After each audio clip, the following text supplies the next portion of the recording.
Le coup de tocsin.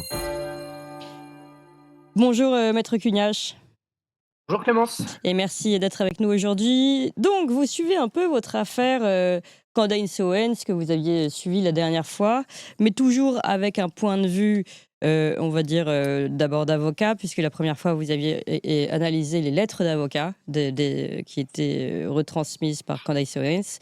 Et cette fois-ci, vous avez décidé de vous référer justement aux références littéraires, artistiques qui sont citées dans cette vidéo de Candace Owens ou par Brigitte Macron elle-même. Oui, absolument. Et alors, en guise d'introduction, pourquoi revenir sur ce sujet? D'une part, parce que eh bien, ça fait grand bruit au plan international.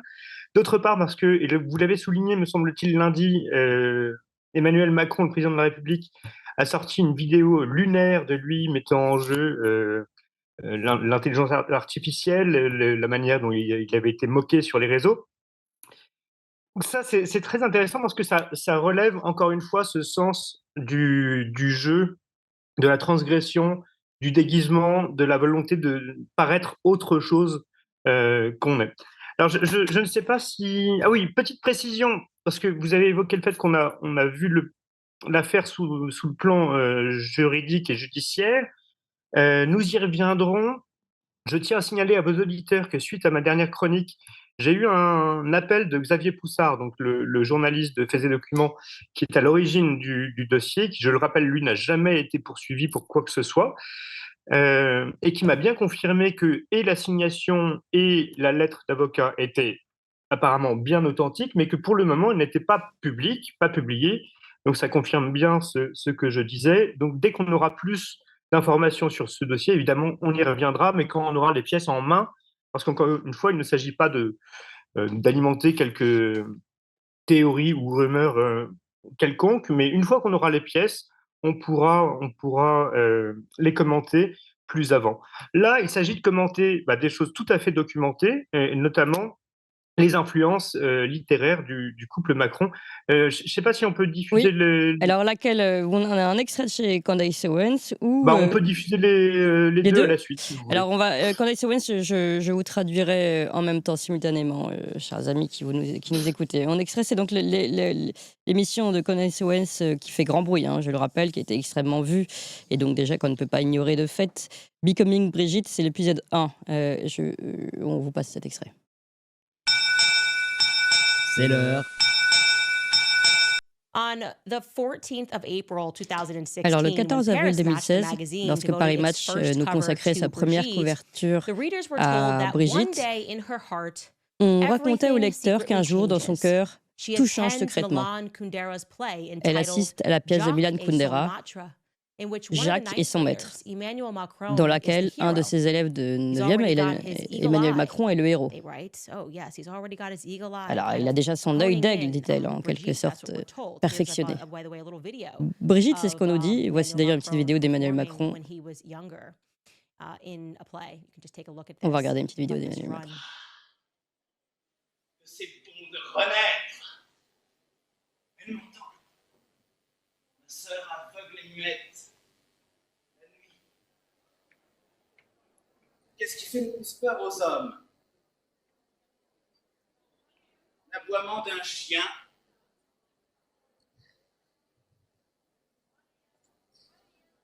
L'ombre d'un homme.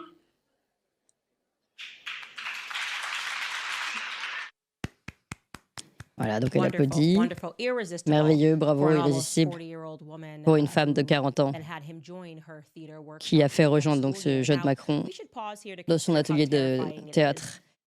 Elle dit « Nous devrions faire une pause là-dessus pour considérer à quel point c'est terrifiant. » Voilà, le premier extrait. Et si vous le souhaitez, donc, Alexandre Fugnache-Préval, on enchaîne avec le deuxième extrait. Là, c'est une interview de Brigitte Macron. On l'écoute. Les Quoi ça, par exemple. Personne n'est parfait. Ouais. Nobody's Perfect, c'est un de mes meilleurs films. Certains l'aiment chaud, je vous le conseille. Hélas, je ne peux pas avoir d'enfant. Nous en adopterons. Vous ne comprenez pas, Scoop. Je suis un homme. Ah, personne n'est parfait. Voilà, Alexandre, vous souhaitez revenir sur ces deux références? Oui, sur ces deux références. Déjà préciser que, eh bien, Candace Owens se trompe, hein, la pièce, c'est pas une pièce de Milan Kundera, je me suis renseigné, c'est une pièce de Jean Tardieu qui s'appelle La Comédie du langage. Et c'est d'autant plus intéressant que vous voyez déjà que le titre, La Comédie du langage, on est déjà dans le jeu, et le thème de cette pièce, eh bien, c'est l'ambiguïté, la métamorphose. C'est une pièce qui a été qualifiée de déstabilisante et explorant les limites du langage et de la communication. Donc déjà, vous voyez que le simple sujet est intéressant. Le film, la référence, le film préféré de Brigitte, donc Certains l'aiment chaud, donc c'est un film de 1959, donc où des hommes se déguisent en femmes. C'est un film qui est basé sur le quiproquo et dont les thèmes principaux sont évidemment l'identité, le genre, l'amour et la poursuite du bonheur. Je dis ça, tout ça est parfaitement légitime, et à la limite qu'il y ait des troubles de genre, etc., c'est parfaitement possible, Ouais. mais ça vous pose quand même le cadre, d'autant que la petite citation c'est la scène de la fin du film que vous venez de voir, est plutôt amusante. Alors pourquoi je voulais insister sur ce sujet, parce que en règle générale, dans les sphères de pouvoir, mais en particulier avec le couple Macron, il y a une forte il y a un attachement au symbole et à son importance. On l'a très bien vu dans la mise en scène, notamment dans la photo du portrait d'Emmanuel Macron.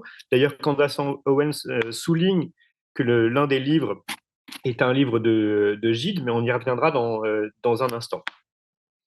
On a vu Emmanuel Macron tout au long de sa carrière amoureux du théâtre, on le sait, ainsi que Brigitte, mais aussi du jeu, du déguisement. On l'a vu satisfait en officier, en ouvrier, en sous-marinier, en pompier, etc., etc. Encore récemment dans une usine. J'irai même plus loin. En réalité, il y a un amour de la métamorphose et même du travestissement. Je voudrais aussi vous citer quelques passages de son livre, vous savez que je l'ai lu à plusieurs reprises, Révolution. Ouais. Donc tout ça est parfaitement Donc, public, le c'est son livre livre, c'est lui d'Emmanuel qui Macron. l'a écrit. Oui, tout à fait. C'était le livre programme en 2016, lorsqu'il était alors candidat à la présidence de la République. Donc c'est au tout début, il parle de son enfance. Et je vous lis deux petits passages. D'aussi loin qu'il m'en souvienne, j'ai toujours eu cette volonté, choisir ma vie. Un peu plus loin, rien n'est plus précieux que la libre disposition de soi-même. Donc déjà, vous voyez que ce thème du choix, de déterminer qui on est quelque chose d'important chez lui. Il le rappelle à plusieurs reprises. Encore un peu plus loin, on n'est pas, je crois, hein, c'est au tout début du livre. Je ne voyageais alors qu'en esprit. J'ai appris chez Colette ce qu'est un chat ou une fleur, et chez Giono le vent froid de la Provence. Gide et Cocteau étaient mes compagnons irremplaçables. Alors c'est très amusant, hein, parce que les premiers auteurs qu'il cite, donc ce sont ces quatre auteurs, Colette, Cocteau, Gide et Giono. Alors pour rappel, hein, Colette, c'est une écrivain français célèbre, mais qui était bisexuelle notoire et qui s'amusait, qui portait notamment le complet veston. Alors aujourd'hui, ça ne choquerait plus personne, mais il est vrai qu'à l'époque, qu'une femme s'habille en homme et affiche une bisexualité, c'était tout à fait provocateur. Encore une fois, il ne s'agit pas de remettre en cause les mœurs des uns ou des autres, ils sont parfaitement libres, tant qu'ils sont dans le cadre de la loi, de faire ce qu'ils veulent, mais c'est pour noter ces références qui sont affichées, hein, ce n'est pas des choses qui étaient cachées à l'époque. Une petite citation de Colette. Je vise le véridique hermaphrodite. Donc on voit qu'elle était, et ça c'est écrit dans son œuvre, hein, déjà ce thème de l'hermaphrodite, de la bisexualité, de la métamorphose, de la transformation. Cocteau, homosexuel notoire également. Gide, alors Gide, c'est un peu plus terrible parce que lui, c'est pas un homosexuel, c'est vraiment un pédophile notoire et il s'en revendique. Mais c'est également l'auteur d'un livre qui s'appelle Les faux monnayeurs. J'aime bien ce sujet de la fausse monnaie parce que justement, on fait passer quelque chose de faux pour quelque chose qui a une valeur. On échange une production fausse et nulle contre une production qui, normalement, devrait avoir une valeur intrinsèque. Petite citation de Gide. Il se définissait lui-même comme un uraniste pédéraste. Encore une fois, c'est une citation de Gide. Hein. Alors, Uranus, peut-être que vos auditeurs ne savent pas ce que ça veut dire. Moi, je ne savais pas ce que ça voulait dire. Je suis allé voir le dictionnaire.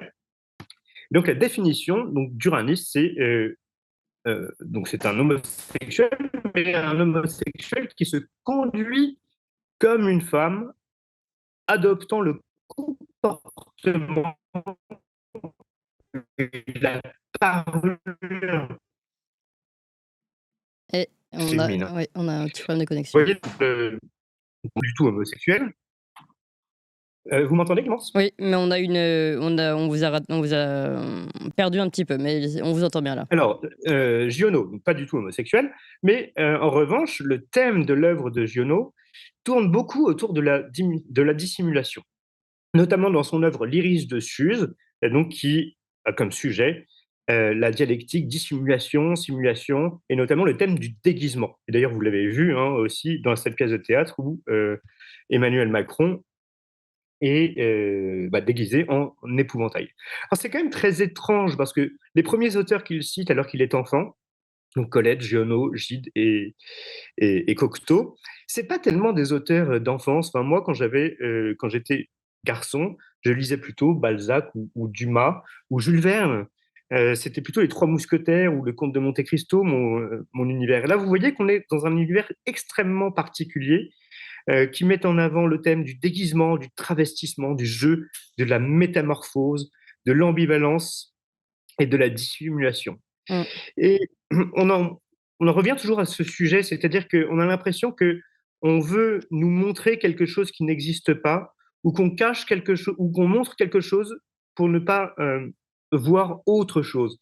Vous savez, c'est comme dans l'art de la prestidigitation, je vais y arriver, où les magiciens détournent votre attention pour qu'on ne voit pas le tour, le truc. Eh bien, on est dans ces références-là, littéraires et cinématographiques. Alors, qu'est-ce que ça cache? Je n'en sais rien. Nous n'avons pas les pièces pour le moment. On y reviendra si on a des éléments. Il ne s'agit pas d'accuser de quoi que ce soit. Mais en tout cas, cet univers littéraire et culturel ne manque pas d'étonner. Oui. Parce que, encore une fois, pour un enfant, c'est pas, ou un jeune homme, c'est pas les thèmes littéraires habituels. Oui. Surtout de s'en revendiquer comme ça dans son livre et de l'afficher pour Madame Macron, pour Brigitte, quand elle parle de ce film. Oui, c'est intéressant. Ça veut c'est dire pas la même qu'il chose. faut savoir décrypter aussi les symboles qui nous sont donnés. Donc, si on tire un fil, en effet, eh bien, on retrouve cet univers de l'ambivalence dont vous parlez. Pardon. Merci beaucoup, Maître Cunage de Preval, pour cette analyse littéraire et artistique aujourd'hui des références du couple présidentiel. On y reviendra, vous l'avez dit. Peut-être aurons-nous aussi quelques exclusivités sur Tocsin et avec vous.